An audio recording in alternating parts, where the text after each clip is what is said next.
Olá, meus amiguinhos, estou aqui para mais uma videoaula. Dessa vez, a nossa videoaula vai ser de Sociologia. Para tanto, eu vou pegar aqui e compartilhar a minha tela com vocês para facilitar o entendimento.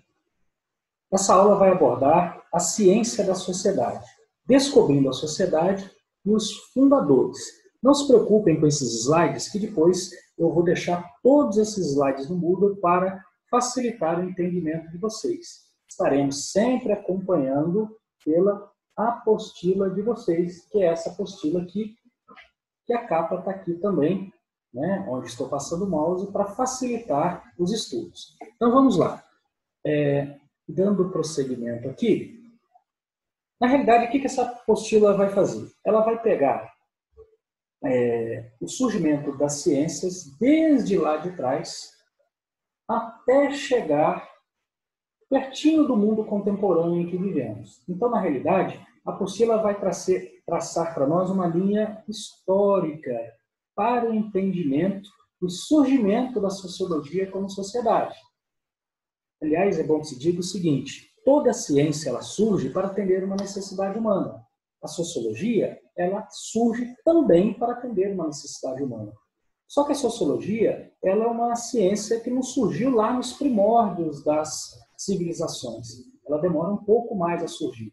Então, a apostila, né, ela vai pegar para nós uma linha do tempo, pegando lá dos primeiros tempos, né, passando aí da época que quando a sociedade parecia regida por deuses, né, que daqui a pouquinho eu vou aprofundar um pouco nisso, vai passar lá pelos gregos, pelo Renascimento, pelo Iluminismo, Revolução Industrial, Revolução Francesa, até chegar nos primeiros pensadores da sociedade e o surgimento da sociologia como ciência para o entendimento da sociedade. Lembrando que toda ciência surge para ajudar a humanidade a resolver, a compreender determinado problema, determinada situação. A sociologia também é assim.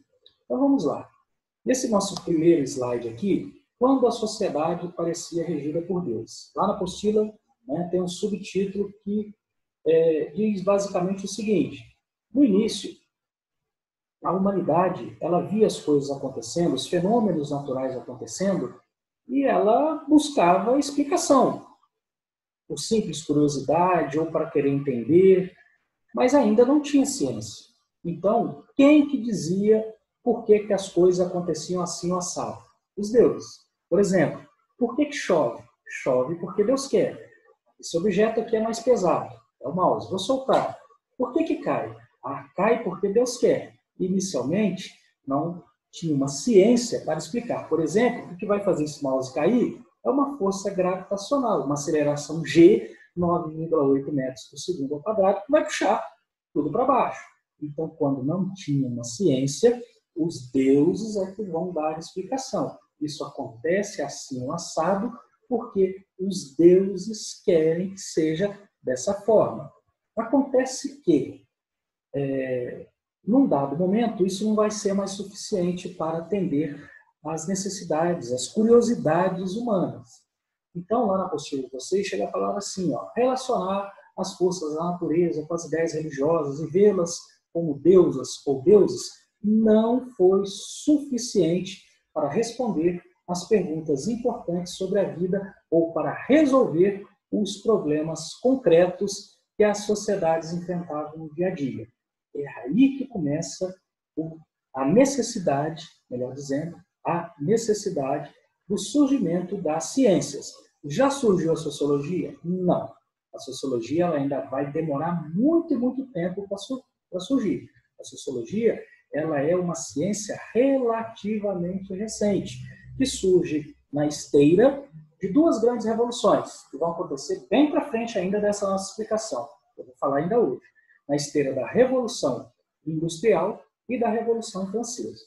Então, como as explicações divinas elas não foram suficientes mais para explicar todas as curiosidades humanas, é nessa que o pensamento científico se desenvolveu. Continuando aqui. os gregos e a origem do pensamento científico. O que acontece é o seguinte, as primeiras grandes civilizações, vamos pegar aí, ó, Egito, Mesopotâmia, hebreus, fenícios, persas. Essas primeiras grandes civilizações nós chamamos de civilizações da antiguidade oriental. Já as civilizações grega e romana, nós chamamos de civilizações da antiguidade clássica. Por quê? Porque eles deixaram um legado mais refinado para o mundo contemporâneo.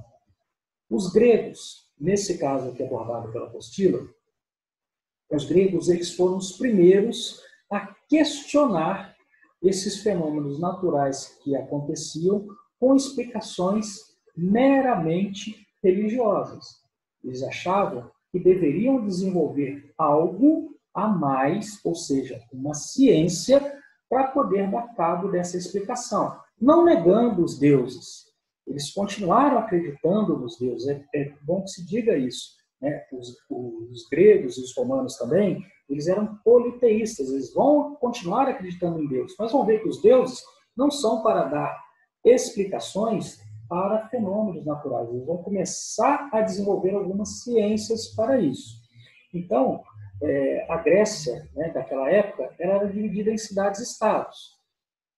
Isso fez com que o desenvolvimento dessas cidades-estados fosse bastante heterogêneo. E aí a cidade-estado que mais se desenvolveu, inclusive economicamente, foi a cidade-estado de Atenas.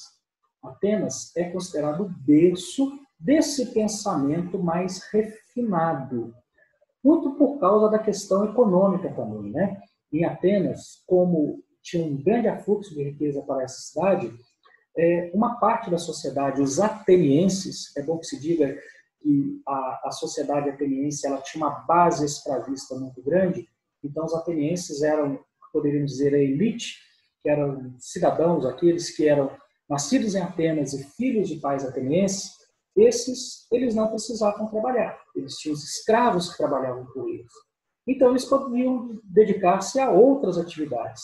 É nessa que eles começam a desenvolver o raciocínio, o pensamento científico, notadamente na geometria, na filosofia e na política. E aí é que está o grande legado grego. Eu fiz questão até de sublinhar aqui, ó, isso aqui é exatamente uma parte do texto da apostila de vocês, um grande legado grego, que é a democracia. Etimologicamente dizendo, demo, povo, pracia, governo, governo do povo.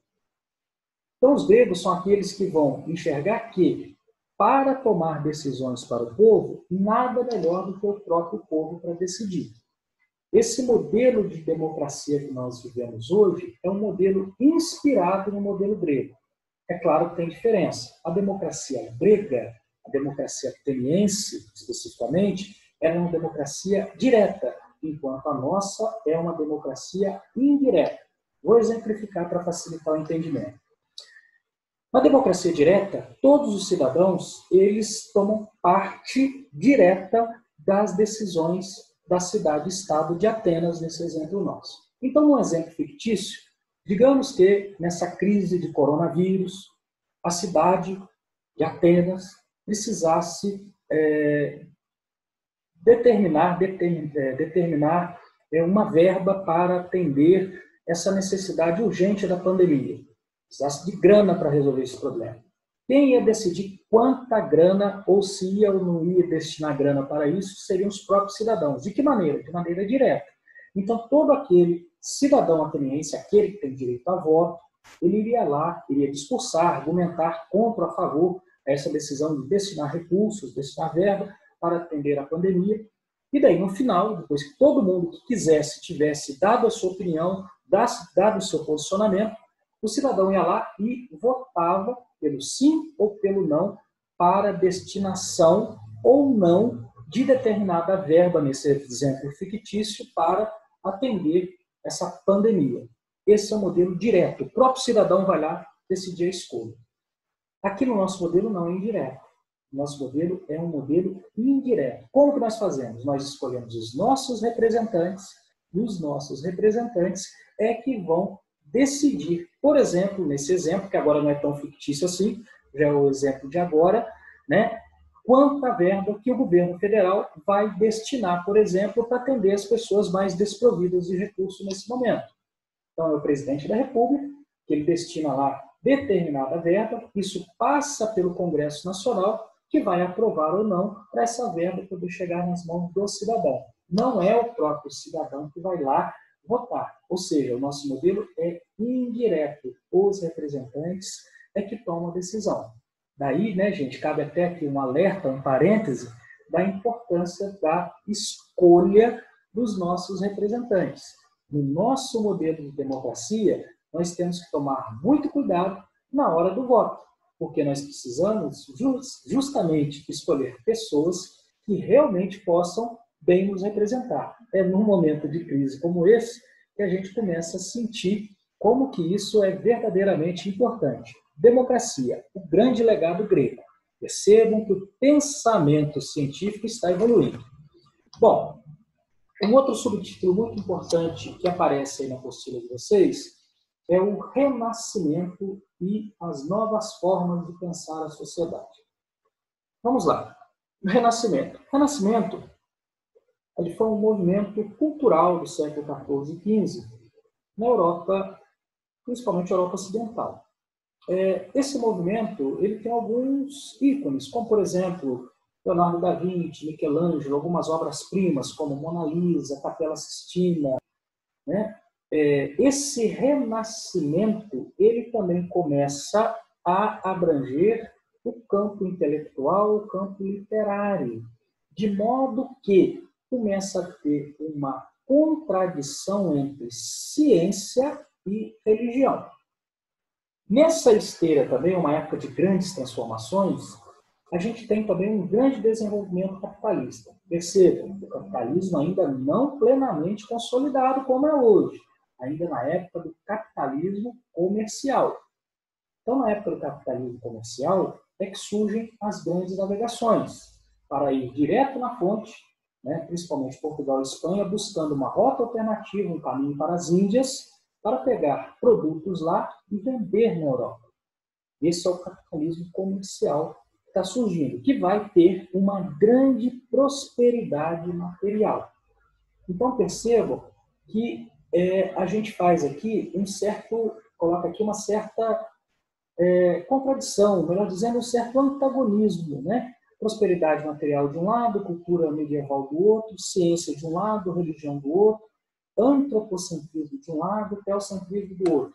Não quer dizer necessariamente que estão brigando, apesar que em alguns momentos alguns embates acabam acontecendo. A questão de ciência e religião.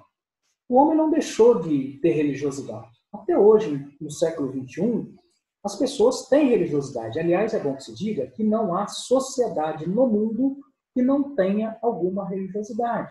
O que nós temos, eventualmente, dentro da sociedade, são pessoas que se dizem ser religião.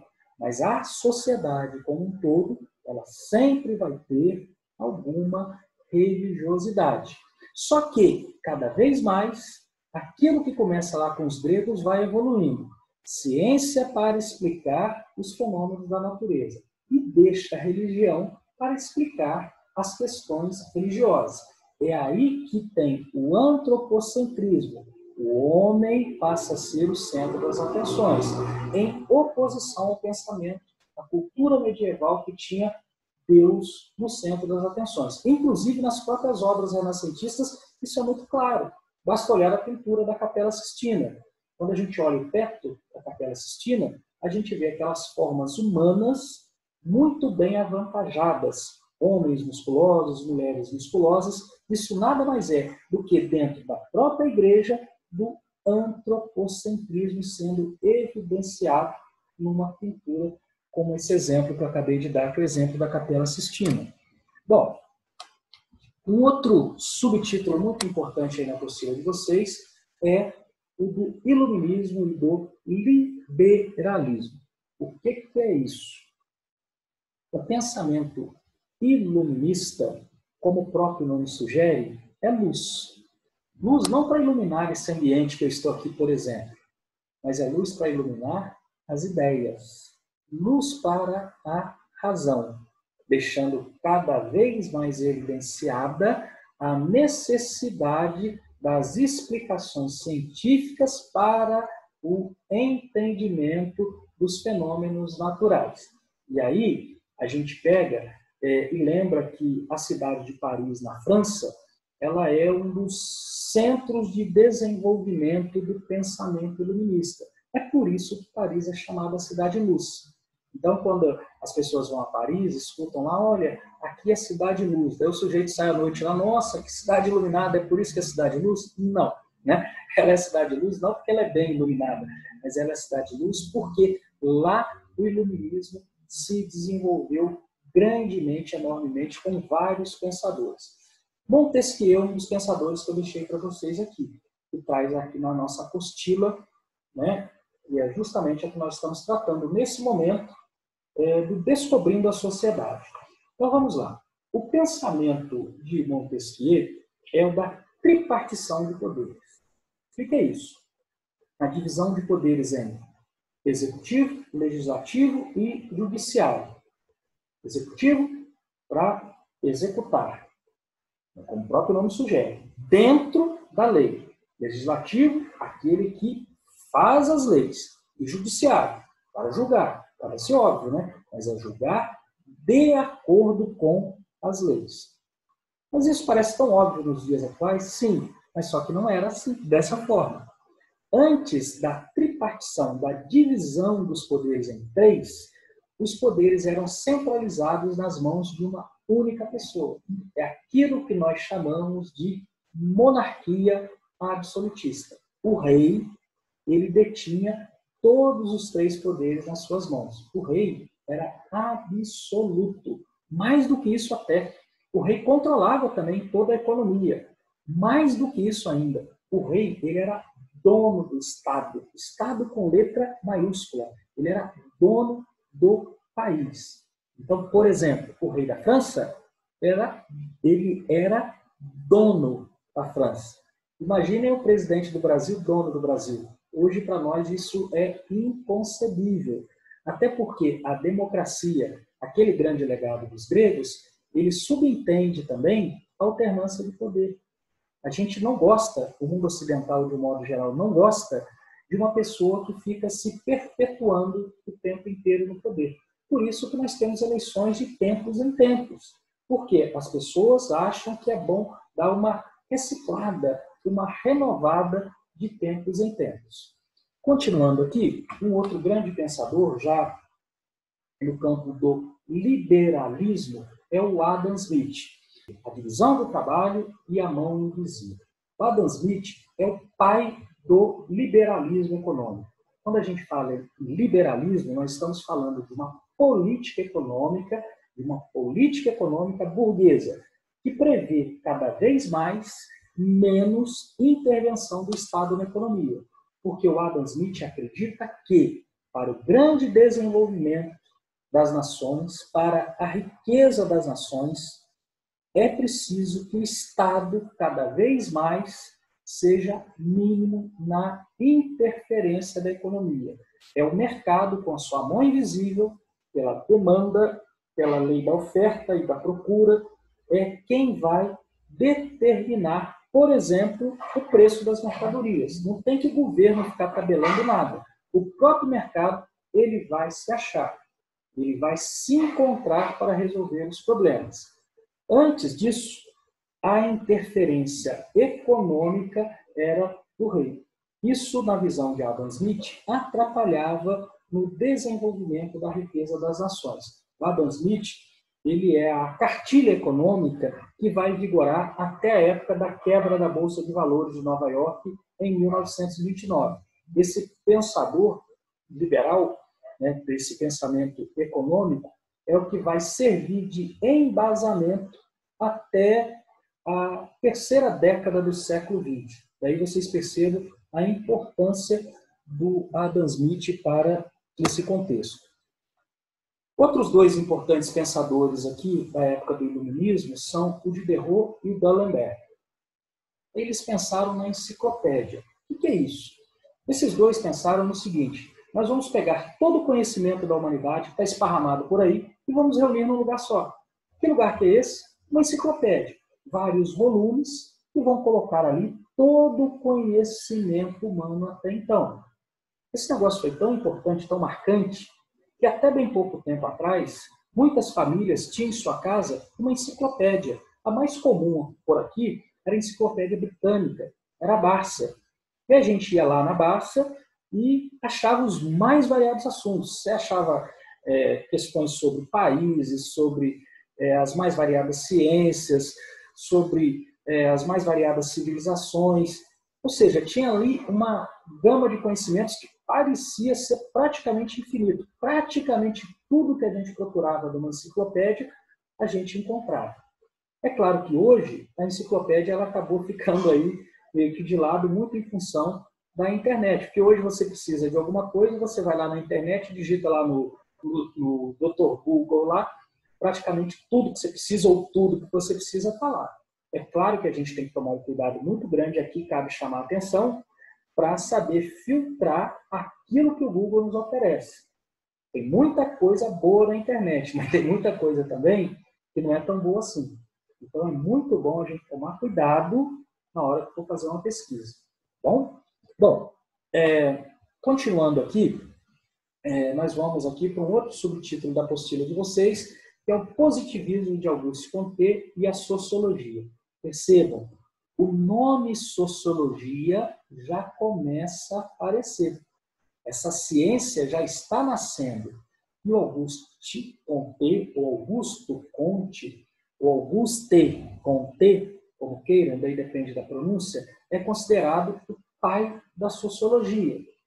O positivismo ele vai defender a ideia de que o conhecimento científico é a única forma de conhecimento verdadeiro, aprofundando ainda mais a importância da ciência para dar explicações para as coisas concretas, para os fenômenos naturais.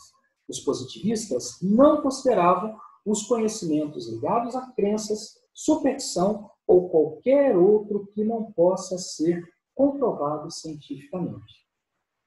Então, meus amigos, com isso nós terminamos a nossa videoaula de Descobrindo a Sociedade.